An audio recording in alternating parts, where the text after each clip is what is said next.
Thank you for watching. My name is Glenn Morgan. This is We the Governed, and the topic that I have for today's video is really more about a bill signing from just a couple days ago here in Olympia, and what really kind of triggered my interest in this beyond the topic. It was that one of the first bills that Governor Ferguson actually signed last Tuesday was the effort to gut parental rights and to destroy the parental rights initiative that had been submitted to the legislature that they had passed last year. And so the post right here that I've kind of linked here in the slide is an image from Brandi Kruse's X feed, from Brandi Kruse from Undivided. And you can just see from the way that she wrote this, her reaction to the fact that at this bill signing ceremony, wouldn't you know it, you had Tim Eyman come in with the crowd and stand right behind Bob Ferguson in the middle of this bill signing event. And it was incredibly uncomfortable for Bob Ferguson. And I want to just get some explanation and put this in context with things like this that have happened in the past and just the recent, last 15 years or so in Washington State, how Eyman's been involved in doing stuff like this in the past, and also what's really involved in these bill signing ceremonies. But first, before I really get into some of those details, I just want to remind you, if you haven't done so already, make sure you hit the like and subscribe button down below if you like topics and discussions like this. Or if you know somebody who does, make sure you share this video with others so that they can also subscribe to this channel and get more information about things that are going on in Washington State. So let's just jump right in here to this video that it was a little clip. Brandi did this, and I thought she did a good job just kind of explaining this from the media's perspective, which she's a journalist, and then I'll give you a little bit of a different background from somebody who's actually been in these before as well. Look who just crashed the bill signing. Watch. You should be on my right side, because you're prime, right? I got everything right? Yep. In case you're just listening and not watching, Tim Eyman just walks in the door, goes right behind the lectern where Bob Ferguson's going to be speaking. Come on in, everybody. Thanks so much for being here. If you don't know what Tim looks like, he's got that. We got a big crowd. I love it. Thanks so much, everybody. Come on. Bob notices him. Oh my God. How are you? Good to see you. Are you really going to? Let's get folks in the front. I'm just standing here in But respectful let's get opposition. some students in the front. Come on. Yeah, let's make sure we get room for the students. Absolutely. Right this side. Claire Wilson is pissed. Got it. Okay. Just stressed. So, hey, They let him stay. first, thanks to everybody who's here today, and all the hard work that you put in this legislation over a long period of time, and just so appreciate that. I'm dead. Oh my God, the ultimate troll. So if you're not familiar with Tim Eyman, of course, he used to run a bunch of initiatives until then Attorney General Bob Ferguson personally sued him into oblivion to stop him from engaging in that kind of activity. He was the one behind $30 car tabs multiple times, and basically they politically went after him to undercut him and tried to ruin his life.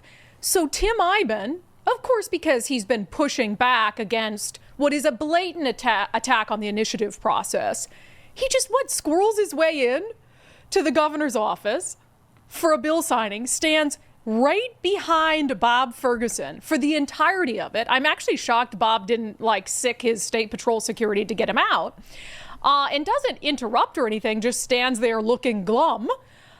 Crazy. I was laughing so hard. And you just see Senator Claire Wilson, who was the Democrat in the Senate, who helped drive this bill through. She is just, here, can we play that little part again with Claire Wilson? She is just beside herself. Cannot believe he would do this. Come on. Yeah, let's make sure we get room for the students. Absolutely. Right this side. Got it. Okay. Bob is nodding. Just stressed. Oh my God. It gives me so much joy. All right, so, Tim Eyman is actually no stranger to being at bill signings. There's quite a history that he's had actually in the past. Not the first time that he's been to them.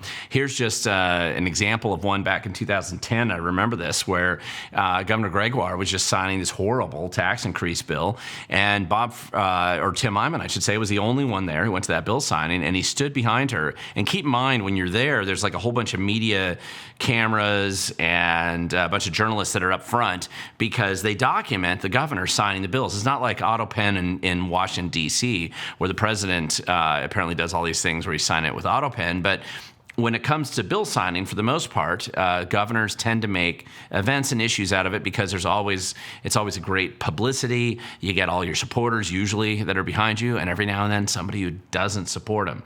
Now, I called Tim Eyman after this event, and I said, well, were you planning to come out and do another thumbs down? And he said, no. He said, that was for my younger days. He said, that was when I was 15 years younger. He said, I'm becoming an old man now, so I'm just going to stand there and be glum and just be there and respectful opposition, as you heard from the audio of the video that Brandi Kruse played.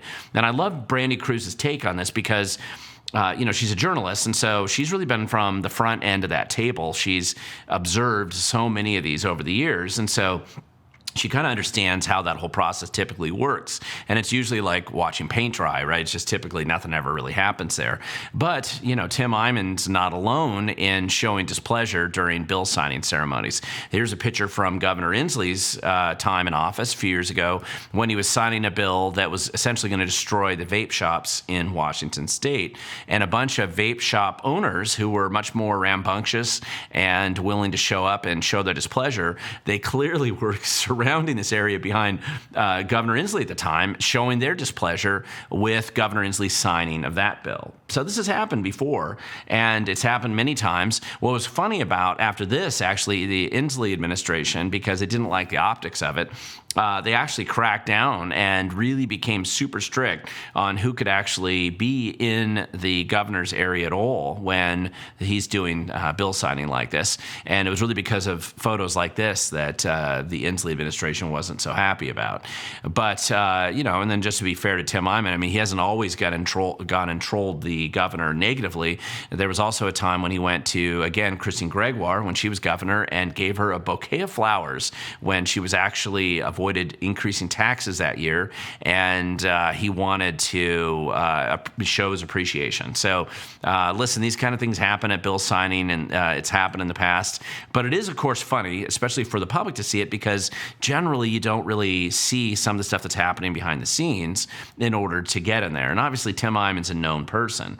And what happens is typically they're going to make this like announcement, hey, we're going to be doing a bill signing and on Tuesday, and they usually let people know in advance, and the governor's going to sign 20 bills, and here they all are, and if you want to be present for the bill signing, you have to show up starting at 9 o'clock or 12 o'clock, whatever it is.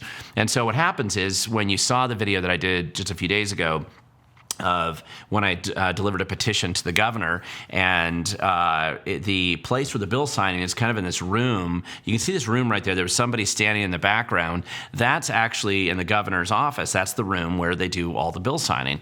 And so what happens is, in the hallway outside, people start queuing up, getting in line, and you aren't always sure which bill the governor's going to sign first. I've done a few of these. That's why I'm describing it this way, but I want to make sure that you as the public or people that haven't gone to this, you kind of know what it's like. And so you're usually in the hallway, you're talking with others. There's a lot of insiders and political, usually the sponsors of the bill, the legislators, the senators in respective houses. They're there.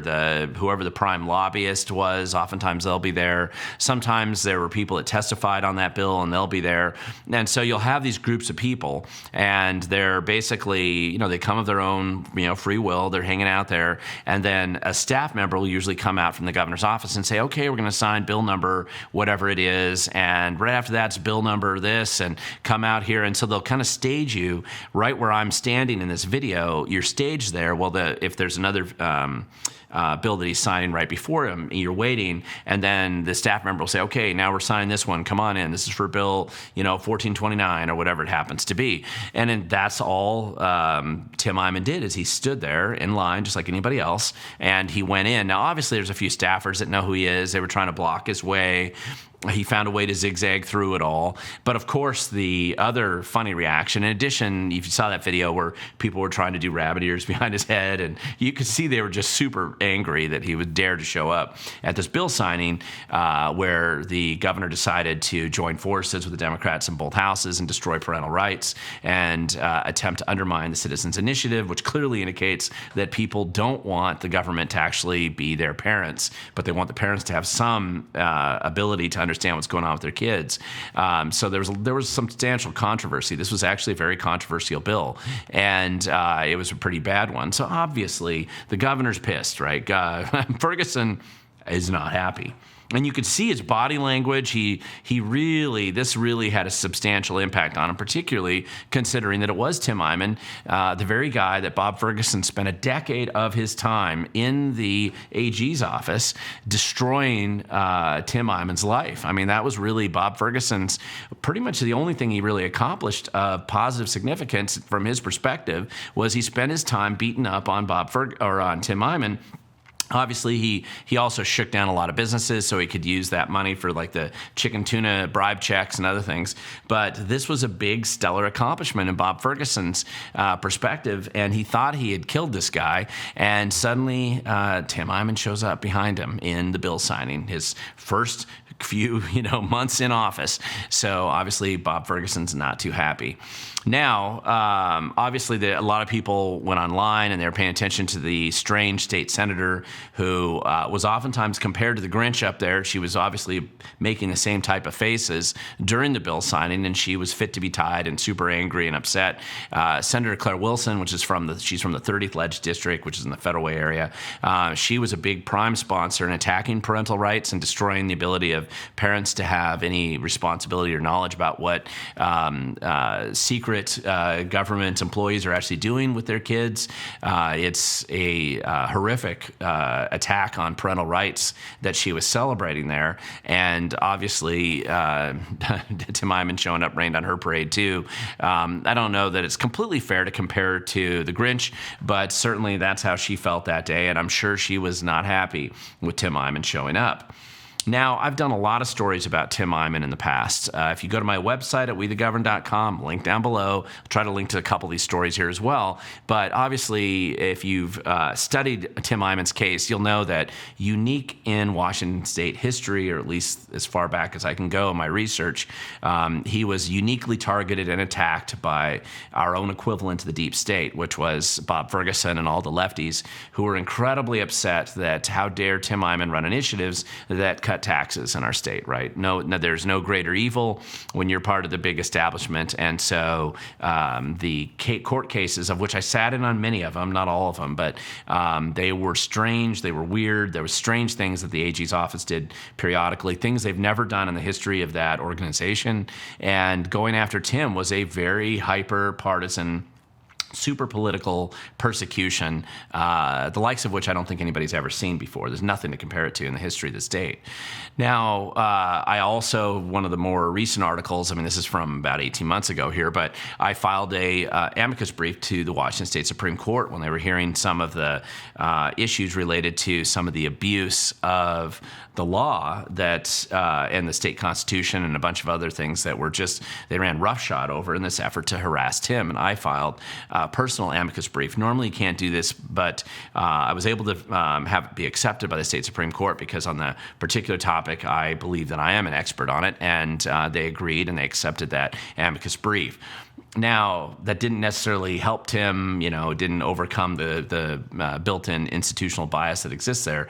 But so I've been following Tim Eyman for a long time. We know each other well. And this whole case has been pretty dramatic.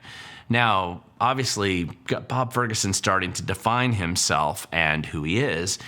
And one of the big things he did that same day, it wasn't the bill that Tim Eyman was there at, but he did sign the largest tax increase in state history, contrary to his pretense that he was going to actually maybe veto some of these taxes or not encourage taxes. Bob Ferguson, I think, has just decided to jump off the cliff and just go whole hog into the largest tax increase in Washington state history. So he owns it now. He owns it completely. This is his tax increase.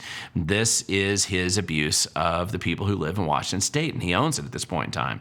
But I do think that Tim Eyman being there threw him off his game or infuriated him. I mean, you can see him kind of melt down and be a strange guy for the rest of the bill signing. If you saw it, that really did kind of throw him off. And then the last couple days this week, he's just turned into full-fledged Trump Derangement Syndrome Tour as Ferguson's traveling around the state, just obsessed about Donald Trump. To some extent, it's a strange and weird thing to observe, but if you had paid attention to his political campaign, you remember the first debate that he had last year. It was all about Trump. I mean, if you'd watched that debate, you would think that Bob Ferguson was debating a caricature cutout of Donald Trump sitting there. and not the Republican candidate at the time. It was just strange. I think the criticism that he received was so obvious that the next time that he had a debate, he did not mention Trump anymore. But it's obvious that both Trump and Tim Eyman live in Governor Bob Ferguson's head, and he is kind of has a Tourette syndrome sort of approach where he's always going to be bringing up Trump, and Tim Eyman probably for the rest of his political future is what it looks like. Now, again, I just want to point this out because there's just there's more to the story. I thought Brandi Kruse did a great job just explaining that. Her Xpost on this originally got about 5.9 million views. I mean, it's pretty widely viewed, mainly because I think of her reaction to it and the fact that she's been on the inside of this stuff, a pretty close observer, so she's aware of how significant this is. But again, this does happen. It's happened before at other times, and I'm sure that Ferguson's office and staff are going to be much more strict, and they will probably no longer allow anybody to come in that room when they're doing bill sign anymore unless they meet the specific approval, I guess, of the governor, which is unfortunate. But nevertheless, that can happen. And if you want to make an impact, there's all kinds of ways of doing that. If you want to show your displeasure with government, there's all kinds of ways of doing it. And so it doesn't just require you to go wave a sign or protest on a street corner. You can do it in different ways. And I think Tim Eyman showed that in this recent video. And as funny as that is, it does, again, highlight some of the problems there. So just like the vape shop owners with Inslee, just like other people have done in the past, it's just one way of just simply showing that you don't like what that governor's doing. Because the only way sometimes you can do that is if you're willing to actually show up and make a statement, because inevitably the future belongs to those who show up.